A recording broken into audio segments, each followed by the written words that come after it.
My girlfriend texted, "I'm working late." Then I saw her on her friend's girls' night Instagram story. "Making out with my boss." I replied, "No problem." Then I forwarded the video to HR with the subject, "Inappropriate Relationship." The urgent, final paycheck email she received the next morning. I, 32 male, am a senior data analyst at a large-scale logistics and supply firm, or as I call it, a professional spreadsheet wrangler. My girlfriend, Naya, 29, and I have been together for 4 years. We live together in my condo, which I bought before I met her. About a year ago, I helped her get a job in our company's marketing department. She's smart, ambitious, and I was proud to have her there. My direct boss is Dominic, 45. He's the head of analytics, a lifer at the company, married, 2 kids, lives in that perfect suburban mini mansion. He's also technically the head of marketing, making him Nia's boss's boss. A big man on our corporate campus. For the past 2 months, Nia has been distant, working late, constantly. This new product launch is just insane, Leo. Gotta grind, babe. This is my chance to impress Dominic. She brought him up a lot, and he in turn started being weirdly chummy with me. "You're a lucky man, Leo," he'd say at the coffee machine, slapping my back. Nia's a real go-getter, a star. It felt off, slimy. But I told myself I was just being a typical paranoid guy. Last night, Thursday, my paranoia was proven to be my gut instinct. 7:15 p.m. my phone buzzed. "Nia, this deck is not finishing itself. Dominic is making us all stay late to get it done. Don't wait up for me. Order yourself a pizza. Love you." I texted back, "Leo, sucks. Good luck, no problem, love you too." So I ordered the pizza. Fired up my PlayStation. Around 9:30 p.m., I'm scrolling Instagram while waiting for a game to load. I see a new story from Jenna, one of Nia's marketing friends. The bubble is bright, captioned, "Girls' Night." I tapped it. Loud music, clinking glasses, a bar I didn't recognize. Jenna is giggling, filming herself and another friend. "Woo, Thursday is the new Friday." My stomach clenched. Working late? I tapped to the next segment of her story. It was a 10-second video. Jenna must have been panning the room, and she panned right into a dark, curved booth where Nia was, and she was not with her girlfriends.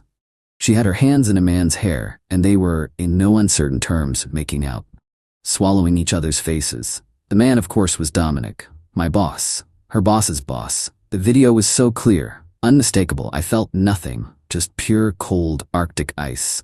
The betrayal wasn't a hot rage of the chemical reaction. It was instant, chilling clarity. She didn't just cheat, she lied repeatedly for months. She cheated with my married boss, the man who signs off on my vacation days, the man who does my performance reviews. She wasn't just my girlfriend, she was a massive, walking, talking HR violation. I screen recorded the video, saved it, emailed it to my personal email, backed it up to my private cloud drive. Then I pulled out my phone and texted Nia back, just 2 words. "Leo, no problem. I know, I'd already said it. This was different. This was confirmation. This was the okay, I get it text. The title says I replied this, and I'm sticking to it." It was my final, cold as hell reply after I knew. Then I opened my work laptop. I logged into my corporate email. I pulled up the employee handbook. Section 4.1a, Fraternization and Conflicts of Interest. Relationships between a manager and any subordinate in their direct or indirect chain of command are strictly prohibited, as they create an inherent power dynamic, potential for favoritism, and a hostile work environment for others. Oh, they nailed that part. I composed a new email. To Brenda, Steve, Chief Legal Counsel. BCC, my personal email. Urgent.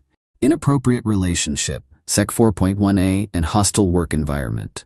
Dear Brenda and Stephen, it is with extreme regret that I must report a serious breach of company policy. I have just received indisputable time-stamped video evidence of an inappropriate personal relationship between my direct supervisor, Dominic, and my partner, Mia, a marketing coordinator. As you know, Dominic is the head of department for both analytics and marketing, placing Nia in his indirect and my direct chain of command. This relationship and their subsequent dishonesty about working late, see attached text from Nia, creates an untenable conflict of interest, a hostile work environment for me personally, and calls into question all recent professional judgments, including my own performance reviews and any of Nia's recent project advancements. The attached video was taken at 9:28 p.m. tonight. I am deeply concerned about my professional standing and the clear potential for retaliation from Dominic. Please advise on next steps. I will be working from home tomorrow, Friday, pending your guidance. Sincerely, Leo, Senior Data Analyst. I hit attach. Uploaded the 10-second screen recording. I read the email one more time, clicked send. The time was 9:54 p.m. I turned off my PlayStation. The pizza didn't taste like anything. I didn't sleep. This morning, 8:01 a.m. An email from Brenda, subject, re-urgent. Leo, thank you for bringing this to our attention. We are treating this with the utmost seriousness. Your discretion is appreciated. Please do work from home. I will call you at 10 a.m. Please be available. I spent the next 2 hours drinking black coffee. My hands were shaking. At 9:45 a.m., my personal phone exploded. 12 missed calls from Nia. 3 missed calls from Dominic. A stream of texts. Nia, Leo, what did you do? They shut off my laptop access. My email is gone. Call me. Leo, they just called me. They fired me. Dominic, Leo, call me. We need to talk. This is a misunderstanding. You ruined my life. The doorbell started ringing, over and over. I looked through the peephole. It was Nia, hysterical. Pounding on the door. My work phone rang. It was Brenda from HR. Leo, are you in a quiet place? Yes, I said, as Nia screamed my name from the hallway. Yes, I am. Leo, after a brief but conclusive investigation, both Dominic last name and Nia last name have been terminated from the company, effective immediately. Their actions were a flagrant zero-tolerance violation of our code of conduct. We are appalled at the breach of trust, especially from a senior manager. As she's saying this, Nia is still screaming. Leo, I know you're in there, you bastard. Open this door. Brenda, I said, my voice steady. I have to let you go. The now ex-employee is currently outside my apartment. Oh dear? Do you need security? No, Brenda, I think I can handle this. I hung up. I walked to the door. I looked at my phone.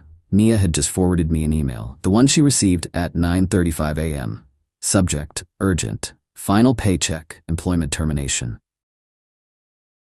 Dear Nia, this email is to confirm that, following an investigation into a serious breach of company policy, your employment with company name is terminated, effective immediately. I opened the door. She was a mess. Mascara everywhere, her working late outfit from last night rumpled. You, she sobbed, you ruined me. No, Nia, I said, my voice cold. You ruined yourself. You lied and you cheated with my boss. That was inefficient. It was a mistake, she shrieked. It just happened. You didn't have to get me fired. Dominic he was going to promote me. I'm sure he was. You have 1 hour to pack a bag, get your essentials. What are you talking about? I live here. No, I said, leaning against the doorframe. You've been a guest for 2 years, and your visit is officially over. Get your stuff. Update 1. It's been a week. My life has been a legal drama I never auditioned for. First, the fallout from the purge, as my work friends are calling it. Telling Nia to pack was just the opening act. Nia, you can't throw me out. I have rights. I'll call the police. Go ahead. Tell them your boyfriend who owns the condo is kicking you out because you cheated on him with his boss and you're both unemployed. See how that goes. She didn't call the cops. She called her mother. I stood there, arms crossed, as she had a hysterical screaming conversation. Mom, he's kicking me out. Because of a misunderstanding at work. Yes, he got me fired. No, I don't have any money. It was pathetic. She packed a suitcase, all the while sobbing and throwing things. You'll regret this, Leo. You're a monster. I'm a data analyst, Nia. I just presented the facts. You drew the wrong conclusion. She left, slamming the door so hard my Starry Night print fell off the wall. Good riddance. Now the real entitlement. The company is in chaos. Dominic was a department head. His sudden departure, they sent a vague, "We wish him the best in his future endeavors" email, left a huge power vacuum. I've been praised by HR for my integrity. It's weird, but the villains aren't taking this lying down. First, Nia. She's been staying with Jenna. Lol, the irony. She must have run out of money in like 2 days. She sent me a barrage of texts. Nia, I can't pay my car note. This is your fault. Nia, I need $5,000 now, or I'm telling everyone you were abusive. It's compensation for my job and my emotional distress. You owe me, Leo. I screenshot them, sent them to my personal email, didn't reply. Then came Dominic, or rather his wife, Belinda. She found me on Facebook, sent me a long rambling message. You did this. You ruined my family. Dominic is a good man, a good father. He lost his job, his reputation. My children are crying. It was your little tramp girlfriend who seduced him. She was always flashing herself at him. He's the victim here. My God, the delusion. Belinda, you need to fix this. You need to call HR. Tell them it was a deepfake video. Tell them it was a mistake. Retract your statement. Get him his job back. You owe my family that. Me, Belinda, I'm sorry for your situation, but I will not be lying to my company. Your husband is a grown man who made a choice. Please don't contact me again. Belinda, you will pay for this. You have no idea what you've done. I blocked her. I thought that was the dirty trick. I was wrong. Yesterday I was served. At my condo, a man in a cheap suit handed me an envelope. I'm being sued. Not by Nia, by Dominic. He's suing me for $250,000. The charges: slander, libel, and tortious interference with a business contract. His claim that I, a disgruntled and jealous employee, faked the video. He claims it was a friendly, congratulatory hug at a sanctioned team-building event that I maliciously deep-faked to get him fired. He's claiming I was passed over for a promotion. I wasn't, and this was my sociopathic revenge. I just stared at the papers. This is insane. He's a rich, powerful guy. I'm just me. This is terrifying. There's the vulnerability, folks. I'm human. But it gets worse. Attached to the filing was an affidavit, a sworn statement, from Nia. She's his star witness. Her statement claims I was abusive and controlling, that I knew she and Dominic were just close friends and mentors, that I had threatened to ruin her if she ever left me, and that she believes the video is a fabrication created by me in a fit of jealous rage. She committed perjury. For him, they're allied. They're both unemployed, desperate, and they've decided I'm the one who's going to pay for it. I'm not just fighting an ex-girlfriend anymore. I'm fighting my wealthy, connected ex-boss who has teamed up with my ex-girlfriend to ruin me. I called a lawyer immediately. This is way, way above my pay grade. Final update. It's been 4 months. 4 months of hell, and it's finally over. The lawsuit was, as my lawyer called it, a complete circus. I was spending money I didn't have on legal fees. The stress was immense. My company put me on paid administrative leave pending the outcome of the litigation, which basically meant they were protecting themselves. I felt alone. Dominic's strategy was to bury me in paperwork, to bleed me dry until I retracted my story. Nia, his little perjuring sidekick, was apparently living in an apartment he was paying for. They were all in. My lawyer, a shark named Tessa, was my only hope. Tessa, they're claiming the video is a deepfake, and it was a team event. This is a provable lie. We need to go scorched earth on the facts. Who posted the original video? Nia's friend, Jenna. Good, we deposed Jenna, we subpoenaed the bar. The deposition. Jenna was not happy to be there. She was terrified, caught between her friend, Nia, and a federal perjury charge. Dominic's. Miss Jenna's last name, you were at a company-sanctioned team-building event on the night of date, correct? What? No, it was a girls' night at the Crimson Lounge. And Mr. was there as a chaperone? A manager? A chaperone? No. He met us there. Nia invited him. She said he wanted to celebrate the campaign's launch. Jenna, did you at any time alter, edit, or deepfake the video you posted to your Instagram story? No. God, no. I don't even know how. I was dancing, I panned my camera, and I caught them. I didn't even realize what I'd caught until Leo texted me, WTF? I deleted it right away. So the video is 100% real. That is your sworn testimony. Looks at Nia, who is sitting in the corner. Yes, it's real. Nia put her head in her hands. The revenge, that was good. But this was the kill shot. Your Honor, Dominic and Nia's entire claim rests on this being a friendly hug at a team event. We have proven it was not a team event. Now let's talk about the friendly part. Tessa produced our subpoenas. First, Jenna's other Instagram posts. She had a close friend's story. I'd forgotten about it. But Jenna, under threat of perjury, gave it to us. It was a video from earlier that night. Jenna slurring slightly, "When the boss buys you, Dom. Woo. Thanks, Dominic." She pans to Dominic, who raises a glass of champagne and winks at the camera. Dominic's face went white. But that's not all, Tessa. And finally, Your Honor, we have the itemized Timestamped receipt from the Crimson Lounge for Mr. Dominic's tab. She put it on the projector. 2 bottles of Dom Perignon. $800. 6 espresso martinis. 4 whiskey sours. Total, $1,142.50. Paid for at 9:45 p.m. By Dom X. He didn't just cheat. He didn't just lie. He didn't just commit perjury. He bought $1,100 of champagne and cocktails for his subordinates on a non-work night on the company card. The consequences, it was over. Dominic's lawyer, seeing his client had just admitted to corporate card fraud on top of perjury, immediately motioned for a recess.